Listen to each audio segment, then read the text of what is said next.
अस्सलामुअलैकुम जी, कैसे मिजाज हैं आप सबके। एजे इलेक्ट्रिक यूट्यूब चैनल के साथ मेरा नाम आमिर है। प्यारे दोस्तों, आज की वीडियो है जी एक इलेक्ट्रिक स्टोव के ऊपर, यानी कि बिजली वाला चूल्हा।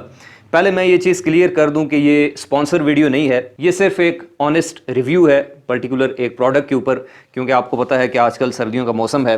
सर्दियों के मौसम के अलावा भी पाकिस्तान में सुई गैस के जो हालात हैं वो बहुत नाजुक चल रहे हैं। सुबह उठते हैं तो तकरीबन 11 से 12 बजे तक इंतज़ार करना पड़ता है नाश्ते के लिए, क्योंकि गैस उस वक्त होती नहीं है। जब खाने का वक्त होता है उस वक्त गैस नहीं होती, जब गैस होती है उस वक्त खाने का वक्त नहीं होता। तो बड़ी आजमाइश चल रही है इस हवाले से पूरे पाकिस्तान के मुख्तलिफ इलाकों में। तो इस सिलसिले में आजकल जो इलेक्ट्रिक स्टोव हैं, बिजली से चलने वाले चूल्हे, इनकी डिमांड थोड़ी मार्केट में बढ़ रही है। तो मैंने सोचा कि चलें आपके सामने किसी मयारी एक इलेक्ट्रिक स्टोव का जो रिव्यू है, जो इंट्रोडक्शन है, वो पेश किया जाए। देखें, इससे पहले भी मैं इस टॉपिक के ऊपर वीडियो बना चुका हूं और उस वीडियो के अंदर मैंने आपको बिजली से चलने वाले जो चूल्हे हैं इलेक्ट्रिक स्टोव्स, उनकी 3 इकसाम बताई थी। पहले नंबर पे आते हैं जी हॉट प्लेट, दूसरी किस्म है जी इंफ्रारेड और तीसरी किस्म है इंडक्शन स्टोव। इसमें जो हॉट प्लेट होते हैं वो नहायत सस्ते होते हैं और इसके अलावा उनकी एफिशिएंसी बिल्कुल कम होती है। बिजली बहुत ज़्यादा खाते हैं लेकिन हीट बहुत कम जनरेट करते हैं। वो आप कहीं सफ़र में हो तो हल्का पुल्का खाना गर्म करना हो तो उस काम के लिए आप इस्तेमाल कर सकते हैं। इसके अलावा जो दूसरी किस्म है वो है इलेक्ट्रिक इंडक्शन स्टोव, जो कि दिखने में बड़े खूबसूरत होते हैं।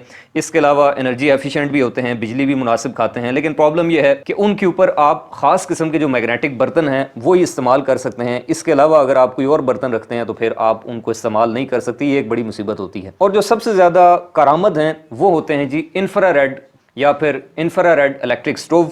जैसा कि आपके सामने इस वक्त मैंने एक ये सोगो का इलेक्ट्रिक स्टोव डिस्प्ले पे रखा हुआ है जी। ये इंफ्रारेड कुकर है। इसके अंदर 2 खास बातें हैं। एक तो ये एनर्जी एफिशिएंट है, यानी कि हीट अच्छी खासी जनरेट करता है। आप इसके ऊपर ना सिर्फ चीज़ों को गर्म कर सकते हैं बल्कि इसके अलावा पका भी सकते हैं, कुक भी कर सकते हैं। और इसके अलावा दूसरी बड़ी खास बात वो ये है कि आप इस पर किसी भी किस्म का जो बर्तन है वो रख सकते हैं, चाहे वो स्टील का हो, सिल्वर का हो, शीशे का हो। आपको किसी किस्म के स्पेशल जो मैग्नेटिक मटेरियल के बर्तन हैं उनका इस्तेमाल नहीं करना पड़ता। और इन इंफ्रारेड के अंदर भी आगे काफ़ी किस्म के, काफ़ी शेप्स के, काफ़ी डिज़ाइन के आजकल आपको मुख्तलिफ ब्रांड्स के इंफ्रारेड इलेक्ट्रिक स्टोव जो है वो देखने को मिल जाते हैं। तो उनमें सबसे ज़्यादा जो मेरी ज़ाती राय है, जो मुझे बेहतर लगा है, जो मॉडल वो किसी भी कंपनी का हो सकता है, वो ये वाला डिज़ाइन है, जिसमें यहाँ पर ये देखें ये नॉब लगी होती है, बिल्कुल ऐसे ही जैसे आपके गैस वाले चूल्हे के अंदर नॉब होती है, जहाँ से आप उसका प्रेशर जो है वो कम ज़्यादा करते हैं।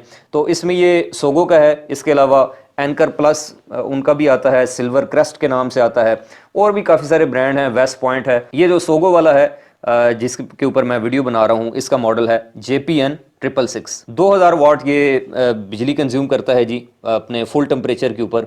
इसके अलावा दिखने में भी काफ़ी खूबसूरत है। इसके फ्रंट के ऊपर ये जो सिरामिक प्लेट लगी हुई है जी, ये ब्लैक कलर में है। इसके अलावा जो इसकी साइडें हैं ये सारी गोल्डन टच के अंदर हैं, दिखने में काफ़ी खूबसूरत लगता है। साइडों पे ये 2 अदद आपको हैंडल भी नज़र आ रहे हैं जहाँ से आप इसको उठा सकते हैं।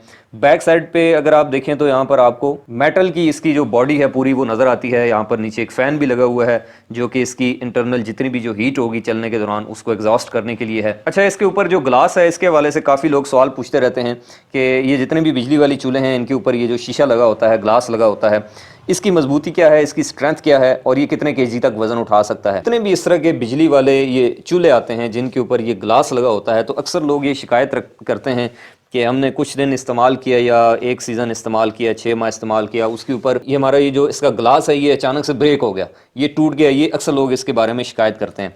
तो मेरे ख्याल में इसकी एक ही वजह है जो मुझे समझ आती है, वो ये है जब ये काम करता है तो उसके बाद इसकी ये वाली जो सरफेस है सेंटर वाली, जहाँ पे इसका नीचे एलिमेंट लगा हुआ है इंफ्रारेड, वो हीटअप होता है। तो उसके बाद ये जो सरफेस है इसके ऊपर ग्लास, ये भी काफ़ी हीटअप होता है, काफ़ी गर्म होता है। और इसके ऊपर अगर आप गलती से अचानक कोई भी लिक्विड मटीरियल, पानी जैसे गिर जाता है या दूध आपने बॉयल किया और इतना ज़्यादा बॉयल हुआ कि वो नीचे गिर गया, तो जैसे ही इसके ऊपर गर्म सरफेस के ऊपर कोई भी ठंडी चीज़ गिरेगी, पानी गिरेगा, तो फ़ौरन से ये क्रैक हो जाएगा, फ़ौरन से टूट जाएगा। तो इसकी एक ही एहतियाती तदबीर है कि आपने जब इसको इस्तेमाल करना है तो आपने कोशिश करनी है कि आपने इसके ऊपर कोई भी लिक्विड, पानी, दूध, कोई इस तरह की जो चीज़ है वो नहीं गिरने देनी, वरना फिर आप इससे ज़्यादा उम्मीद ना रखें। ये कभी भी आपके गैस वाले चूल्हे का मुतबादल नहीं हो सकता।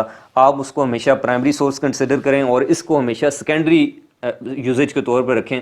आप इससे इतने हैवी ड्यूटी काम नहीं कर सकते, ये जस्ट एमरजेंसी के लिए होती हैं इस तरह की चीज़ें कि बिलफर्ज आपके पास गैस नहीं है तो आपने हल्का फुल्का खाना गर्म करना है, चाय बनानी है, दूध बॉयल करना है, सूप बनाना है, या कुछ छोटी मोटी सब्ज़ी वगैरह आपने अगर पकानी है, कुकिंग करनी है, तो उसके लिए भी ये चल जाता है। इसके अंदर ये एक यूज़र मैनुअल भी आता है जिसको आप स्टडी कर सकते हैं। इसके अंदर इसकी सेफ्टी से रिलेटेड, इसके फॉल्ट से रिलेटेड और मेंटेनेंस से रिलेटेड और इसको साफ़ करने के मुतालिक काफ़ी सारी इन्फॉर्मेशन दी गई है। ये देखें, यहाँ से मैं इसको सप्लाई देता हूँ। उसके बाद देखें यहाँ पर इसके मोड्स भी हैं और यहाँ से ये ऑन ऑफ का बटन है जो ब्लिंक कर रहा है। तो ये टच स्क्रीन है, जैसे ही मैं इसको क्लिक करता हूँ तो यहाँ पर ये देखें लिखा आ गया जी ऑन। अब उसके बाद ये फ्राई मोड है जिसके अंदर ये फुल 2200 टेम्परेचर के ऊपर जो है वो अब चलना शुरू हो गया है और इसका ये जो एलिमेंट है ये अब लाल होना शुरू हो गया है। ये देखें फ़ौरन लाल हो गया, अच्छी खासी हीट है और फ़ौरन जो है वो इसने हीट पकड़ ली है। ये जो बटन है जी, यहाँ से आप इसका जो टेम्परेचर है वो कम भी कर सकते हैं। ये जैसे देखें मैं इसको मिनिमम पे लेके आता हूँ जी नीचे, ये 200 डिग्री 100 डिग्री सेंटीग्रेड, मिनिमम ये 100 डिग्री सेंटीग्रेड पे आता है और मैक्सिमम 2200 डिग्री सेंटीग्रेड पे जाता है। इसके अलावा ये इसका बारबेक्यू वाला है जी, इसमें ये 1800 पे है। किसी चीज़ को बॉयल करना हो तो ये ऑटोमेटिकली 1400 पे चला जाता है। हॉट पॉट, और यहाँ से आप टाइमर भी लगा सकते हैं। और ये जैसे ये 10 सेकंड पे सेट हुआ है तो मैं यहाँ से इसी नॉब से इसको टाइम को बढ़ा भी सकता हूँ और कम भी कर सकता हूँ। यानी कि जितनी भी जो एडजस्टमेंट है वो हमने यहाँ से करनी है और यहाँ से हम टाइमर वापस ख़त्म भी कर सकते। तो कहने का मकसद ये है कि ये जो नॉब है इससे आप मैनुअली भी टेम्परेचर को कंट्रोल कर सकते हैं और डायरेक्टली आपने अगर किसी भी मोड के अंदर जाना हो बारबेक्यू में या हॉट पॉट में तो वहाँ भी आप डायरेक्टली जा सकते हैं, ये आपकी चॉइस है। लेकिन ये जो नॉब वाला ऑप्शन है ये काफ़ी मुझे इसमें पसंद आया है और काफ़ी यूज़र फ्रेंडली है। और इसके अलावा ये जो सरफेस है ये काफ़ी गर्म होगी, इसके ऊपर आपने कोशिश करनी है कि हाथ नहीं रखना। और इसके बाद जब आप इसको यूज़ कर चुके हैं तो यहाँ से आपने दोबारा ऑफ़ वाला बटन प्रेस कर देना है तो ये ऑफ़ हो जाएगा। लेकिन इसकी सरफेस काफ़ी गर्म रहेगी और इसके अलावा जो इसके अंदर फ़ैन चल रहा है, शायद आप उसकी आवाज़ सुन पा रहे हों, ये फ़ैन जो है वो तकरीबन थोड़ी देर चलता रहेगा जब तक इसकी इंटरनल जो सर्किटरी है वो कूल नहीं हो जाती। तो आपने इसको मौका देना है ताकि ये अपने आप को कूल कर ले, उसके बाद आपने इसको बंद करके रखें। चलिए अब मैं यूँ कर लेता हूँ कि इस सोगो के सिरामिक कुकर को प्रैक्टिकली टेस्ट करके इसके ऊपर कुछ थोड़ी बहुत चीज़ें कुक करके या कोई दूध पत्ती वगैरह बना के आपको दिखा देता हूँ कि किस तरीके से ये काम करता है और क्या इसकी परफॉर्मेंस है, कितना टाइम लगाता है। तो जैसा कि मैं पहले आपसे अर्ज़ कर चुका हूँ कि इसके ऊपर आप किसी भी किस्म का बर्तन रख सकते हैं, चाहे वो स्टील का हो, सिल्वर का हो, मैग्नेटिक हो, नॉन मैग्नेटिक हो, किसी भी किस्म का बर्तन आप इसके ऊपर इस्तेमाल कर सकते हैं। बस शर्त सिर्फ एक है कि उसकी नीचे वाली जो सरफेस है वो बिल्कुल प्लेन होनी चाहिए, वो गोल नहीं होनी चाहिए नीचे से। जैसे देगची है तो वो राउंड नहीं होनी चाहिए, बिल्कुल नीचे से फ्लैट होनी चाहिए ताकि इसके साथ सही प्रॉपरली टच हो। तो ये देखें आप, मैंने इस तरह का एक बर्तन ले लिया है और इसके अंदर सबसे पहले दूध को बॉयल करके स्टॉप वॉच लगा लेते हैं और देखते हैं कि दूध बॉयल करने में ये जो सिरामिक कुकर है हमारा इंफ्रारेड, ये कितना वक्त लेता है। और उसके लिए इसके मेन्यू में काफ़ी सारे ऑप्शंस हैं, जैसा कि बॉयल का भी है, फ्राई का भी है। तो वैसे दूध बॉयल करने के लिए आप इसको बॉयल के ऊपर रख सकते हैं और बॉयल के ऊपर रख के भी अगर आप उसको जल्दी थोड़ा करना चाह रहे हैं तो आप मैनुअली टेम्परेचर को कम या ज़्यादा भी कर सकते हैं। तो आप देख सकते हैं कि तकरीबन कोई 5 मिनट लगे हैं ऑलमोस्ट, और 5 मिनट बाद इसने दूध को जो है वो उबालना शुरू कर दिया है। तो 5 मिनट तो आपका वैसे भी जो गैस वाला चूल्हा है वो भी ले ही जाता है, तो अच्छी खासी इसकी हीट है। और इसी दूध के अंदर अगर हम थोड़ी सी पत्ती डाल दें और थोड़ी सी शक्कर डाल दें तो ये शक्कर वाली दूध पत्ती तैयार हो जाएगी। तो चलें अब इसी दूध से चाय बनाने की कोशिश करते हैं। मैंने इसके अंदर जो है वो इंग्रेडिएंट्स वगैरह थोड़े बहुत डाल दिए हैं और अब देखते हैं कि चाय इस पे बन सकती है या नहीं। तो इसी तरह से आप टेम्परेचर को कम या ज़्यादा करके, टेम्परेचर की एडजस्टमेंट करके इससे चाय भी बना सकते हैं जी, बड़ी आसानी से। बस ख्याल आपने ये करना है कि जब इसमें उबाल आ जाए, यानी कि दूध या चाय उबलना शुरू हो जाए, तो आपने इसको फ़ौरन से या तो उतार लेना है या फ़ौरन से टेम्परेचर कम कर लेना है, क्योंकि अगर आप ऐसा नहीं करेंगे तो उबल के वो जो लिक्विड नीचे गिरेगा इसके कांच के ऊपर, ग्लास के ऊपर, तो फिर ये क्रैक हो सकता है। इस चीज़ का आपने ख़ास ख्याल रखना है। तो चाय भी हो गई जी। अच्छा, उसके बाद अभी अगर हम इसके ऊपर, ये काफ़ी लोगों का सवाल होता है कि भाई इसके ऊपर रोटी पक सकती है या नहीं। तो देखें, प्रॉब्लम ये है कि अगर आप इस पर नॉर्मल जो तवा होता है वो चूँकि नीचे से राउंड होता है, गोल होता है, वो अगर आप इस पर रखेंगे तो वो इस पर टिकेगा नहीं, ऐसे घूमता रहेगा। तो उस तवे के ज़रिए तो आप इस पर रोटी नहीं पका सकते। लेकिन एक तवा आता है जो बिल्कुल नीचे से फ्लैट होता है, आपको किसी भी बड़े शॉपिंग मार्ट से मिल जाएगा। ये जैसे आप देख सकते हैं, मैंने बिल्कुल एक फ्लैट वाला तवा जो है वो इसके लिए रख लिया है। अच्छा, वैसे ये तवा नॉन स्टिक है, लाजमी नहीं है कि आप इस तरह का मैग्नेटिक या नॉन स्टिक यूज़ करें, आप कोई भी आम तवा यूज़ कर सकते हैं।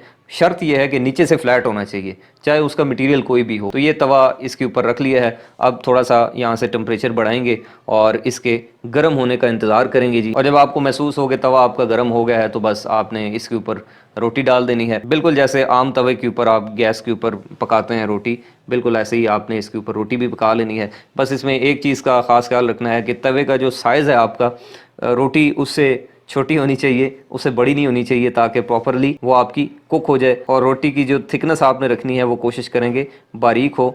अगर आप ज़्यादा मोटी रखेंगे तो फिर हो सकता है कि सही से रोटी जो है वो ना पके। तो वैसे इतनी मेरी प्रैक्टिस नहीं है, लेकिन मैं फिर भी कोशिश करता हूँ कि आपको कुछ ना कुछ दिखा सकूँ।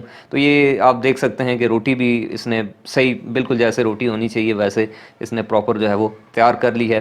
तो ये रोटी वाला टेस्ट भी जी इसने पास कर लिया है। उसके बाद इसी तरह से आगे कुछ और ट्राई कर लेते हैं, इसमें कोई अंडे वगैरह बना लेते हैं। तो इस तरीके से आपने अगर हल्का फुल्का सालन बनाना हो, कुकिंग करनी हो, कोई अंडे बनाने हो या इसके अलावा कोई सब्ज़ी पकानी हो या किसी भी हवाले से कोई भी चीज़ आपने कुक करनी हो तो वो आप इसके ऊपर बासानी कर सकते हैं। बस मैंने आपको शर्त बताई है कि आपने जो बर्तन यूज़ करना है वो नीचे से फ्लैट होना चाहिए, उसकी सरफेस प्रॉपरली इसके साथ टच होनी चाहिए। और आखिर में अगर कुछ प्रिकॉशंस की बात कर ली जाए तो जब आप इसको इस्तेमाल कर चुकें, पहले तो आपने इसको लगातार इस्तेमाल नहीं करना, कोशिश करें आप इसको मैक्सिमम 25-30 मिनट ही इस्तेमाल करें। उसके बाद थोड़ा सा इसको कूल होने का, थोड़ा सांस लेने का मौका दें। इसी तरह से एक और चीज़ जो आपके जहन में आ रही होगी कि भाई ये बिजली कितनी खाता है।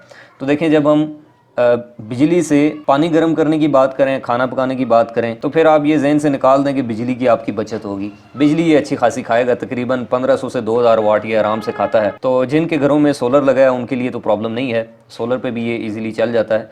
लेकिन अगर आप इसको वापड़ा पे इस्तेमाल करने का सोच रहे हैं तो फिर ये जहन में रखें कि बिजली ये अच्छी खासी कंज्यूम करेगा आपको। अब उसके बाद बात करते हैं जी इसकी कीमत के बारे में।